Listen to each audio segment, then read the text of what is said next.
Bill Gates, thanks very much for joining us. Good to see you. Good to see you too. So we're here to talk about your annual letter written with Melinda.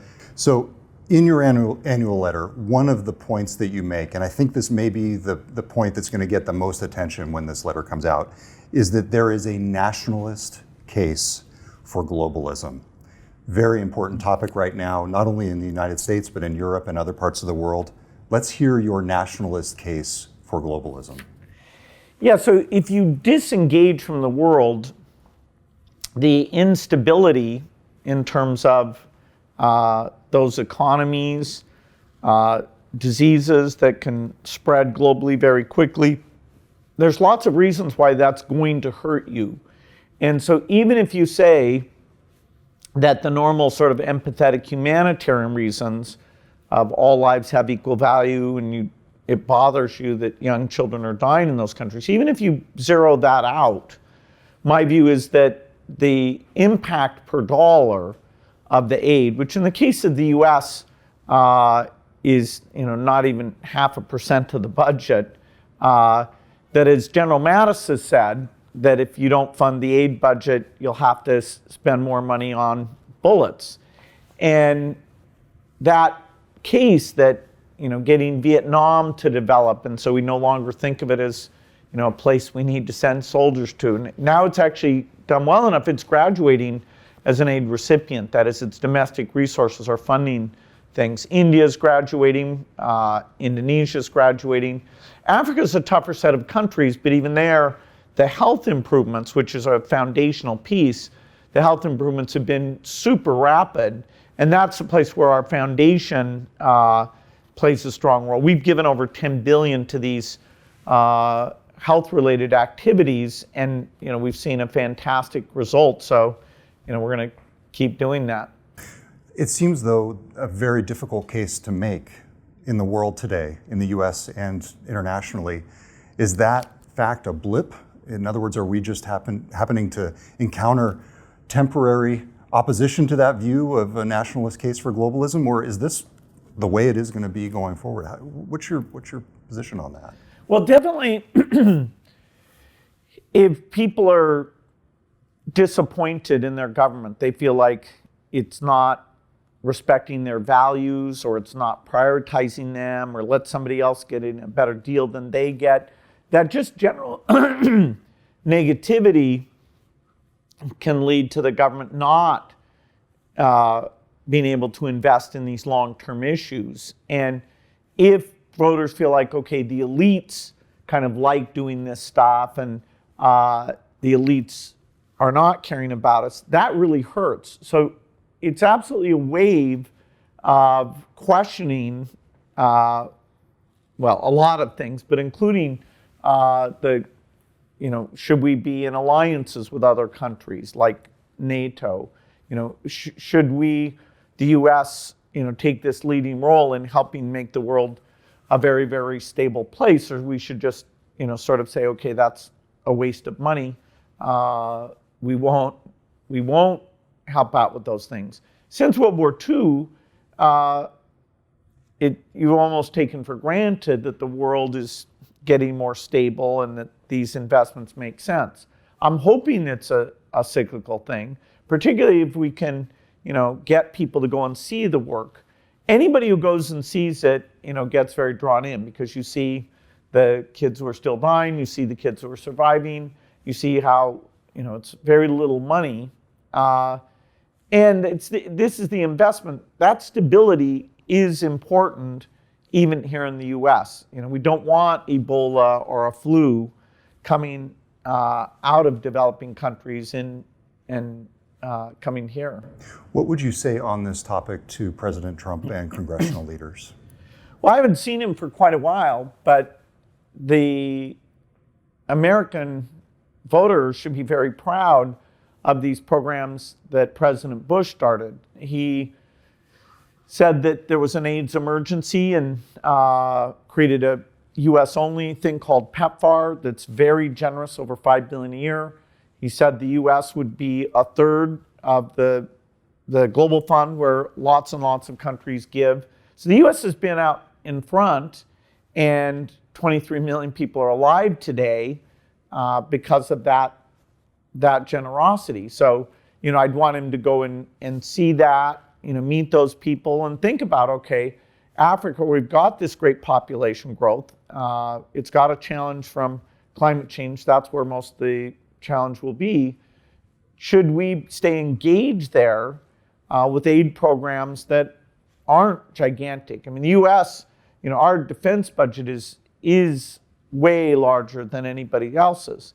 The aid budget isn't 5% of the defense budget, and yet it does help with the same kind of aims.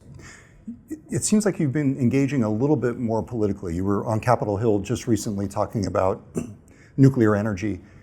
Are you doing that willingly, or do you see that as something that you have to do to get your message across these days? Well, the foundation can't achieve ambitious goals in global health without deep partnerships with the rich countries that provide most of the aid. So that we put in 10 billion, but the rich countries put in 90 billion, and that's why we have these big results. And there's no way, if they pull back to replace that, it's just going to result in millions of deaths. I try and talk to politicians mostly about the topics where I'm spending lots of money and able to spend tons of time with the scientists, and that people are very analytic, and so hopefully I have some information that's helpful to them. Climate change is one where the so-called adaptation, where you help farmers have better seeds so that when the drought comes, their family's not malnourished. That's done through the foundation. The thing where you try and have innovations and emit less greenhouse gases, that's about power plants and making steel and cement. So I do that outside the foundation, and it is one that I'm,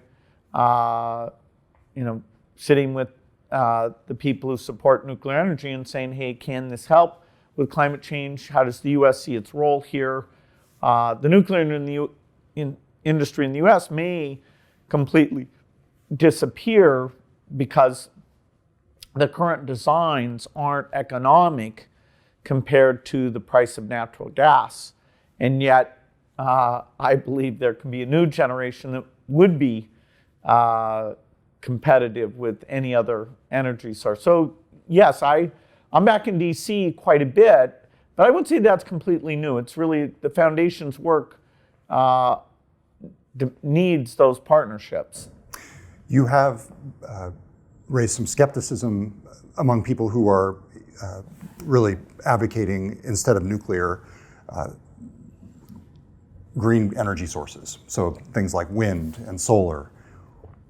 Do you see it as an either or? Do you see it as a competition between nuclear and those? How do you respond to the criticism of your support of nuclear energy? No, in most places, if you have the right amount of wind or sun, that's going to be a significant power source. It's still less than 2% of global power, but it is, along with natural gas, growing quite a bit.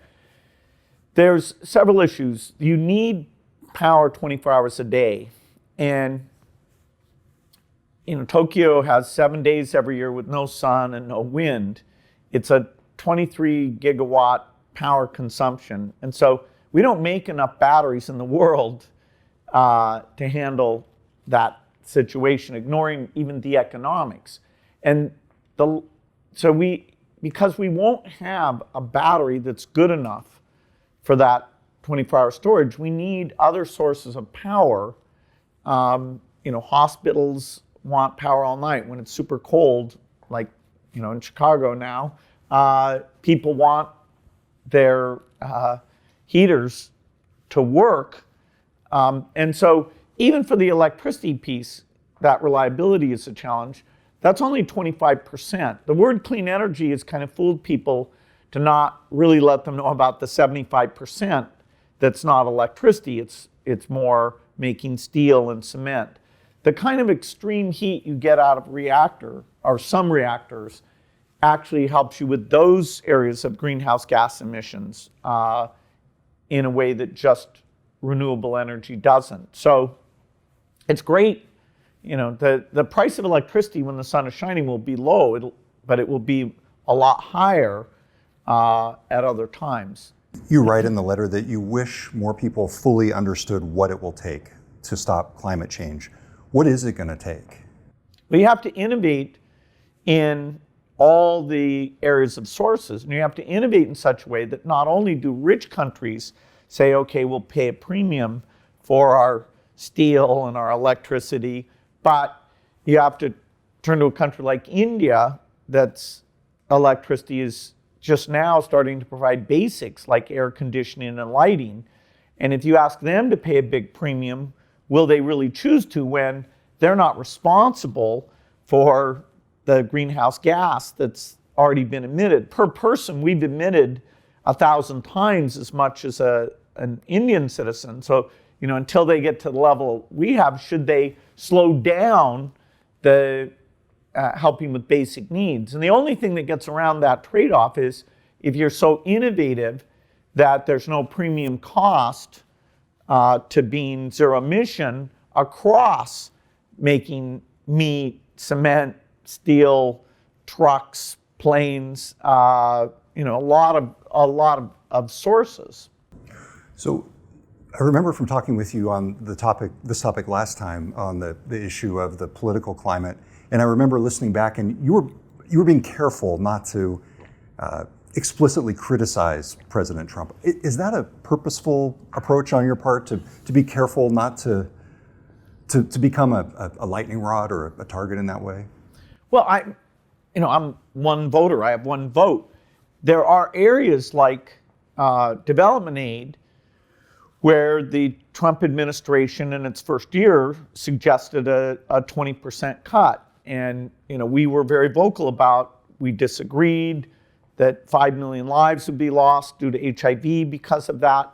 The good news is that the Congress, including a lot of Republicans, didn't even put that to a vote. They said, no, our values are such, our belief in that America's not so poor that we can't help out with this $100 medicine that keeps people alive. That reflects our values, and we're not, we have this super strong economy, and so, deciding to make cuts to let people die isn't a priority for us. So the Congress has been great for the aid type issues that we work on.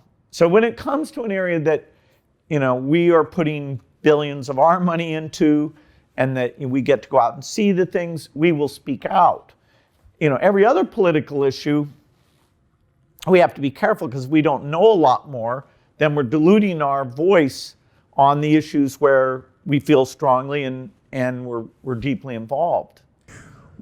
On those issues, one of the things that you've been looking at more frequently at the Gates Foundation in the US is poverty, and also you're looking increasingly at behavioral development and emotional maturity among kids as they grow up. You had a fascinating experience that you write about in the letter with a group of high school students. Tell us about this. Well, it was a phenomenal thing where these young men, they were all black from single parent households. The counselor had grown up in that environment. And they have multiple times a week a circle where they go around and talk to each other.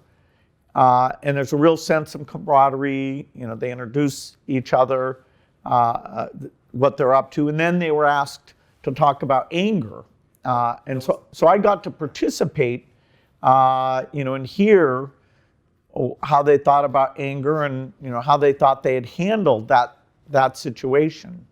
You're very introspective in the letter, and the group is called Becoming a Man. Or Exactly, BAM. BAM. And I was struck that you said that the example you gave them of yourself getting angry was a meeting where you heard that the number of polio cases went up. Did you really just fly off the handle over that? Well, it's very disappointing because, we've gotten, Rotary and all these donors, and we're so close, And yet every year we have cases. It's another year, it's a total of about $1 billion that's going into this. And it's, kind of a disappointment where people question, okay, can global health really get tough things done? Our biggest problem is in Pakistan, Afghanistan. But yes, when I open an email that says there were more polio cases, I have to, deal with the huge disappointment. Well, you also thought about yourself and your own career, and you wrote, growing up, if I thought my parents were being unfair, I could be pretty harsh with them. When I was at Microsoft, I was tough on people I worked with. Some of it helped us be successful, but I'm sure some of it was over the top. So it was inspiring to see these young men in such tough circumstances working on this skill much earlier than I did. What did you learn from the experience, and especially given the overall discussion in society in the US, especially right now, about masculinity in the workplace and how that manifests itself? How did it change your perspective? Well, I was super impressed with how engaged the boys were. And it definitely made me feel like this type of intervention is very, very important. I mean, when we just look at the statistics and we see particularly black males from single-parent households have very high dropout rates, worse than the girls, even worse than, say, Caucasian or Hispanic households at the same level of income. And so how do you get that sense of, okay, I belong in school, I have a sense of where I'm going?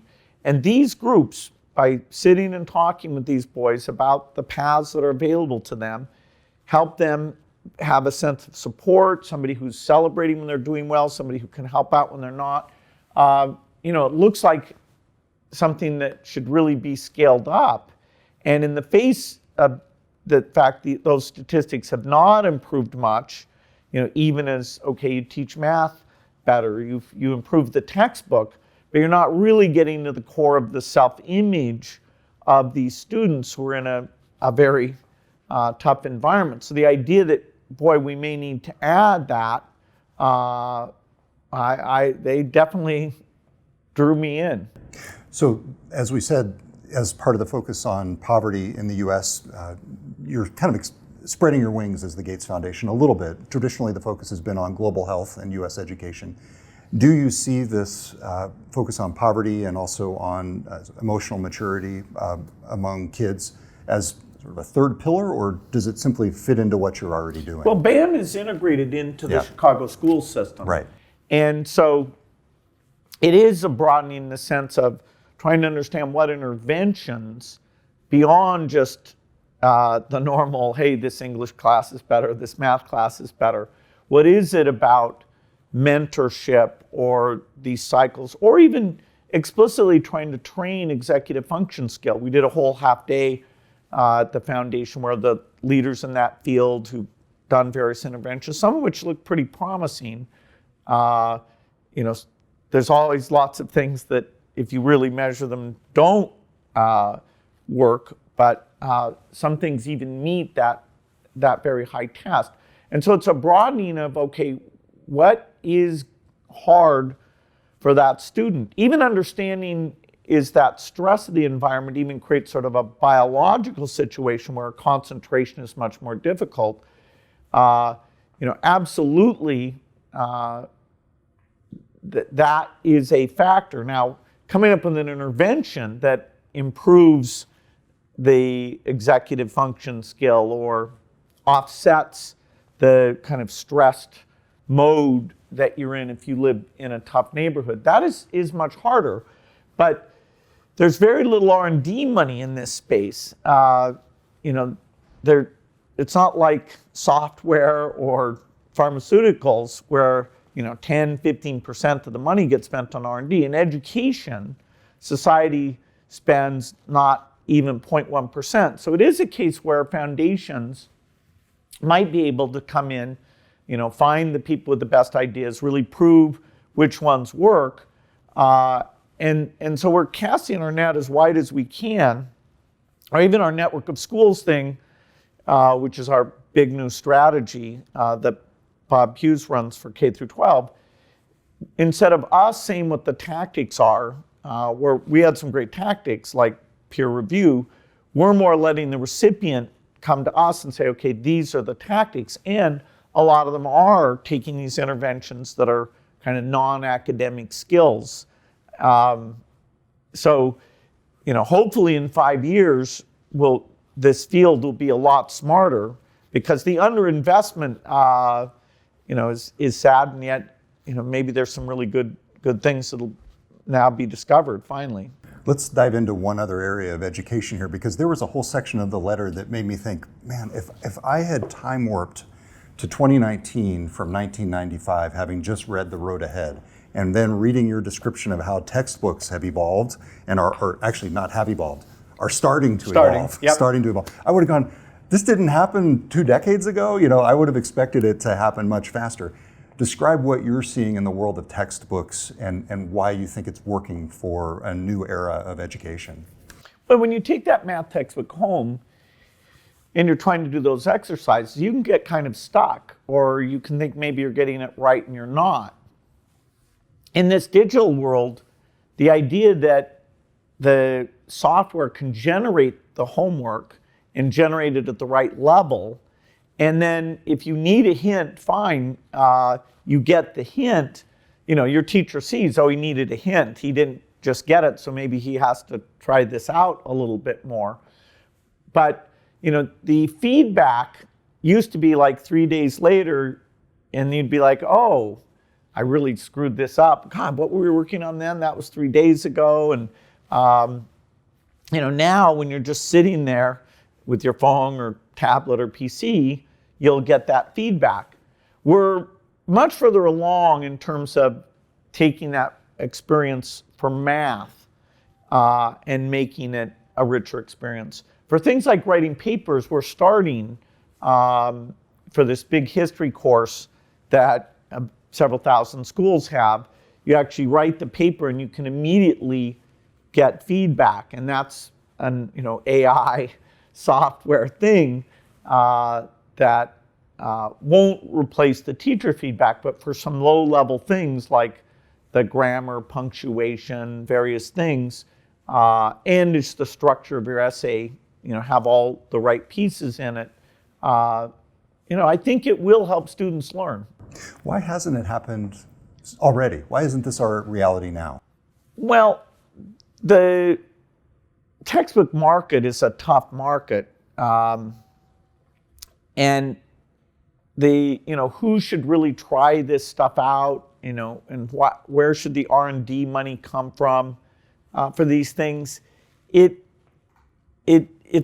really not like a normal consumer market, and you've got to get the equipment in. So, having PCs or tablets all the time is much easier now than 10 years ago, where you had to walk into the lab and some of them would be broken. Now, ideally, some of this can be done just on the cell phone screen. Not all of it can, but actually quite a bit of it can. That is nearly pervasive at this point.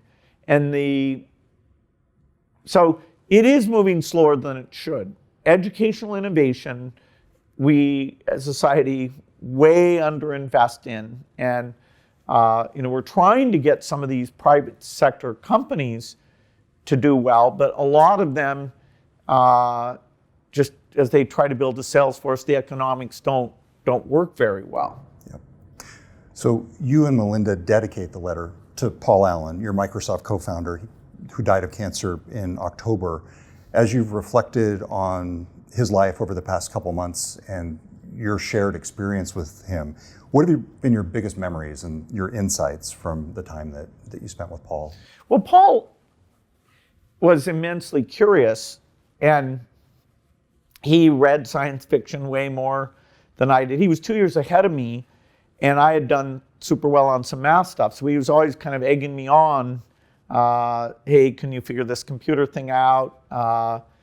And it was an amazing friendship, because kids didn't hang out that much with kids who were 2 years younger. We were very much bonded when we did the school schedule together. Paul had gone off to Washington State, and my closest friend, who was also involved in the computer thing, Kent Evans, was tragically killed on Mount Rainier. And so I went to Paul and said, hey, come back and help me. And that sort of started a partnership that led to Microsoft. And Paul's credit for Microsoft is pretty immense, because not only did he have this insight about the microprocessor, he literally moved back to Boston to, not I helped him get a job back there, but he was back there not because he liked the winters or the place he was living, to basically bug me into dropping out, because he knew he wanted to do the company with me. So he was just back there, and then finally, it looked like we were going to miss the whole thing when the first kit computer came out, and that's when his argument, "Hey, Bill, drop out," succeeded, and our first customer took us to Albuquerque, New Mexico. So Paul, always was curious about things. Paul didn't like being a manager all that much. He was always, and during the Microsoft days, I narrowed my interest very much to software. And so like when Paul took a bunch of guys to go to the shuttle launch, I was like, hey, wait a minute, we're supposed to deliver for IBM here. What the heck are you doing? So you heard about this DOS thing? Come on, guys. Yes.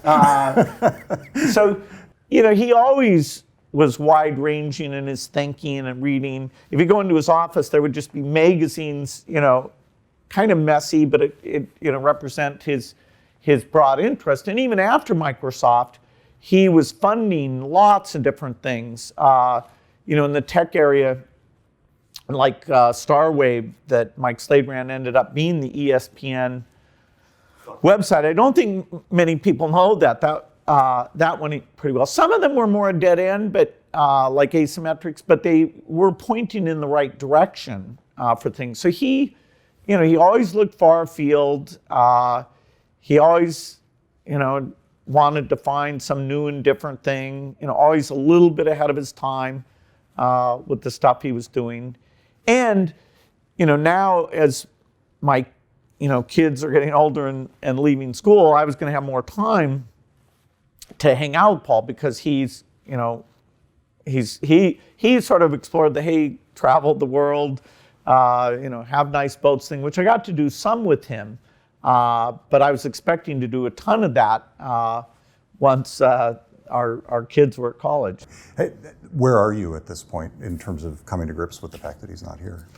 Well, it's kind of strange, because we always would kind of touch base on, hey, there's this cool movie I saw, or here's some new technical thing. Do we think this one's going to work out or not? And Paul always was worried about his health. This was his third bout of cancer. The first one in 1983 was when he stopped working at Microsoft, and it changed his perspective. He didn't want to come back and work like I wanted people to work, which actually I was disappointed, but anyway, it worked out fine. Then he had another bout in 2011, and now, so and Paul always had challenges with health, and I actually think he was worried, so it's awful that he was right, and that was kind of hanging over him quite a bit. His sister's going to carry on a lot of the charitable stuff he did. He was part of the Giving Pledge, so the majority of his wealth will go to charitable things. I'm actually seeing a friend of his, Bert Coldy, and Allison this week, just sort of talk more about Paul and the great memories we have. Bill Gates, thank you very much. Yeah, Good to see you. Yeah.